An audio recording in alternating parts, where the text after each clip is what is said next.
इसके पहले भी एक वीडियो में हमने बात की जहां पर मैंने आपको बताया कि वकील कैसे बनते हैं। हमने BLLB कोर्स के बारे में जो 5 साल का होता है उसके बारे में बात की।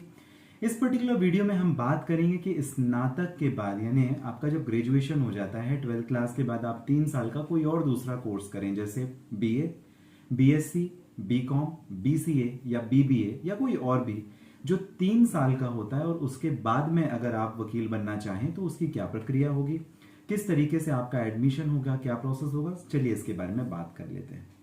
जब कभी भी आप ग्रेजुएशन के बाद LLB करते हैं, LLB 3 साल का होता है, ग्रेजुएशन आपने 3 साल का किया, टोटल आपके 6 साल का समय लग जाता है। लेकिन जब कभी भी आप BLLB करते हैं, BALLB, जो कि डायरेक्ट 12th के बाद होता है, 12वीं कक्षा के बाद होता है, तो उसमें आपके सीधे सीधे 1 साल की बचत हो जाती है। जो आप पढ़ाई करते हैं, यहाँ पे आप 3 साल की लॉ की पढ़ाई कर रहे हैं, वहां पर आप पूरे पूरे 5 साल लगातार पढ़ाई कर रहे हैं। तो वहां जो आप 12th क्लास के बाद करते हैं, क्योंकि आप फ्रेशर एक तरीके से होते हैं और फिर अचानक से आप एकेडमिक्स में आते हैं और वहां पर पूरे के पूरे जो सब्जेक्ट्स होते हैं लॉ के रिलेटेड होते हैं, आप पढ़ाई करते हैं, तो आपकी जो स्टडी है वो काफी वाइड हो जाती है, काफी गहरी हो जाती है, काफी गहन हो जाती है। ऐसा मेरा खुद का मानना है। लेकिन इसमें भी कोई हर्जा नहीं है कि अगर आप जो लॉ है वो 3 साल का करें यानी ग्रेजुएशन के बाद करें, तो इसमें भी कोई परेशानी नहीं है। अब इसमें जरूरी क्या है? सबसे पहले तो आपको 12th क्लास पास करके जब ग्रेजुएशन आपका किसी ना किसी सब्जेक्ट या कोर्स में होना चाहिए, जैसे BA, BSc, BCom, BCA, BBA या कोई और जो 3 साल का ग्रेजुएशन कोर्स है आपको कंप्लीट करना है। और उसके बाद में आपके पास डिग्री होनी चाहिए। डिग्री होने के बाद में फिर आप किसी भी विश्वविद्यालय या कॉलेज, किसी भी यूनिवर्सिटी या कॉलेज में एडमिशन ले सकते हैं, कोई परेशानी नहीं है। आपका ये जो कोर्स रहेगा वो 3 साल का रहेगा। 3 साल आपको पढ़ाई करनी है कानून की, और उसके बाद में आप ग्रेजुएशन के बाद ले सकते हैं किसी भी लॉ कॉलेज में एडमिशन जहां पर आपकी स्नातक के बाद पूरी LLB की पढ़ाई चलती है। अब क्या होता है इसमें कि हर 9 मतलब आप समझ लीजिए 1 साल में आपको इसमें 9 सब्जेक्ट्स क्लियर करने पड़ते हैं, जबकि जो ट्राइमेस्टर सिस्टम होता है, सेमेस्टर सिस्टम होता है। लेकिन जो आपका 5 ईयर का एंट्रेंस एग्जाम क्लियर करके जो आप BLLB ऑनर्स करते हैं, वहां पर आप 10 सब्जेक्ट की पढ़ाई करते हैं। हर एक सेमेस्टर में 5 या 6 सब्जेक्ट्स आपको लॉ के होते हैं जिसके बारे में आपको पढ़ाई करनी होती है। लेकिन ये आपका भी कुछ सेल्फ एस्टीम और आपका क्या किस तरीके से आप कितनी लगन के साथ में आप काम कर रहे हैं, कितनी लगन के साथ आप पढ़ाई कर रहे हैं, इन सारी बातों के ऊपर भी काफी ज्यादा डिपेंड करता है कि आप आगे आने वाले समय में कितने अच्छे वकील बनेंगे। और इसके लिए बेशक आपकी मेहनत ही सबसे महत्वपूर्ण बात होती है। कई बार ये मामला नहीं रह जाता कि आपने 3 साल की पढ़ाई की है या 5 साल की पढ़ाई की है या common law admission test CLAT का एग्जाम क्लियर करके किसी अच्छी बड़ी यूनिवर्सिटी से पढ़ाई की है, इससे फर्क नहीं पड़ता। लेकिन कई बार आपकी मेहनत काफी महत्वपूर्ण हो जाती है। अब वकील बनने की प्रक्रिया क्या है? वकील बनना आसान होता है और एक अच्छा वकील बनना बहुत ही मुश्किल। वकील बनना आसान होता है, लेकिन एक अच्छा वकील बनना एक मुश्किल प्रक्रिया होती है, क्योंकि इसमें लगन और लगन के साथ में मेहनत बहुत महत्वपूर्ण है।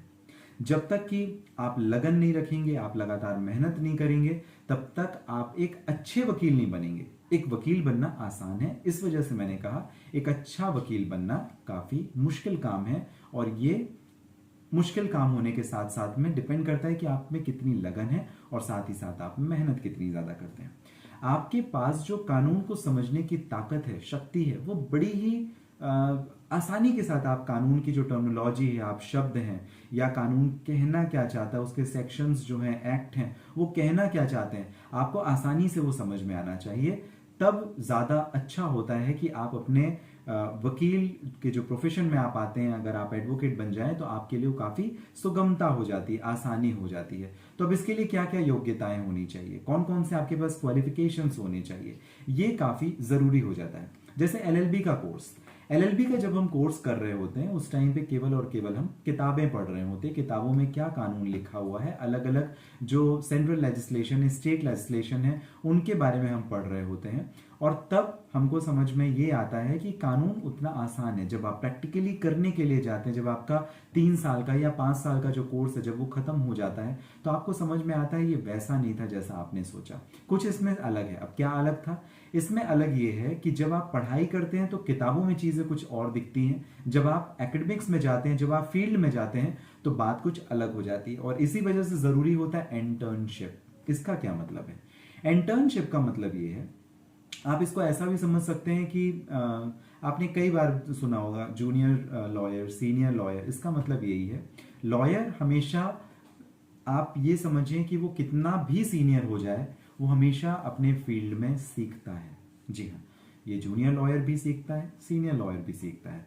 लेकिन जो सीनियर लॉयर्स हैं उनको थोड़ा टाइम हो गया है अपने प्रोफेशन में काम करते हुए, तो जूनियर लॉयर इंटर्नशिप करते हैं, उनकी निगरानी में काम करते हैं, उनके अंडर काम करते हैं और देखते हैं, सीखते हैं, समझते हैं कि आखिर कानून के इस फील्ड में जो कोर्ट्स होते हैं वहां पर सीनियर एडवोकेट्स किस तरीके से काम करते हैं, वो कोर्ट के सामने कैसे आर्ग्यूमेंट्स करते हैं, तर्क वितर्क करते हैं, कैसे अपने केस को प्रेजेंट करते हैं, कैसे वो अपनी ड्राफ्टिंग करते हैं, कैसे केस की प्रिपरेशन के लिए केस लॉज लेकर के आते हैं। तो इन सारी चीजों को अगर आप मिला दें तो आप इसको समझेंगे कि एक इंटर्नशिप है। और इंटर्नशिप में बहुत सारी चीजें आ जाती हैं जहां पर आप लगातार सीखते हैं कि आखिर एक अच्छा वकील कैसे बने। वकील तो आप बन गए, आपने लॉ का कोर्स किया, आपने 3 इयर्स 5 इयर्स का इंटीग्रेटेड कोर्स किया, आप वकील बन गए। लेकिन अच्छा वकील बनने के लिए आपको इंटर्नशिप करनी पड़ती है, 6 महीने की, साल भर की, 6 साल की। आपको लगातार सीखना पड़ता है कानून के दायरे में रह करके।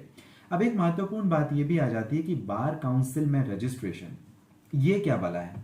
आखिर वकील बनने के बाद, यानी जब आप अपने 5 साल की जो पढ़ाई है जो पूरी कर लेते हैं, उसके बाद में क्या होता है, आपका बार काउंसिल में रजिस्ट्रेशन होता है। इसका क्या मतलब है? AIBE की परीक्षा होनी शुरू हो गई। कब से? 2011-12 से। तो ये परीक्षा क्या है? ऑल इंडिया बार एग्जामिनेशन। आखिर इसका मतलब क्या है? इसमें एनरोलमेंट कैसे होता है? इसके बारे में जरा समझेंगे और एक अच्छे वकील की क्या योग्यताएं होती हैं इसके बारे में भी समझेंगे। इसके साथ ही साथ कुछ बहुत महंगे बड़े बड़े जो भारत के वकील हैं उनके नाम भी हम जानेंगे, और साथ ही साथ वकील बनने के क्या फायदे हैं इसके बारे में भी जानेंगे। लेकिन आपको देना पड़ेगा मुझे समय। मिलेंगे अगले वीडियो में। ये जानकारी आपको कैसी लगी मुझे जरूर कमेंट बॉक्स में मेंशन कीजिएगा। मिलेंगे अगले वीडियो में। कोई अगर आपके प्रश्न है तो आप जरूर मुझे कमेंट बॉक्स पे मेंशन करें, मैं पूरी कोशिश करूंगा आपको आपके प्रश्नों के जवाब देने की। मिलते हैं अगले वीडियो में, तब तक के लिए ध्यान रखें अपना।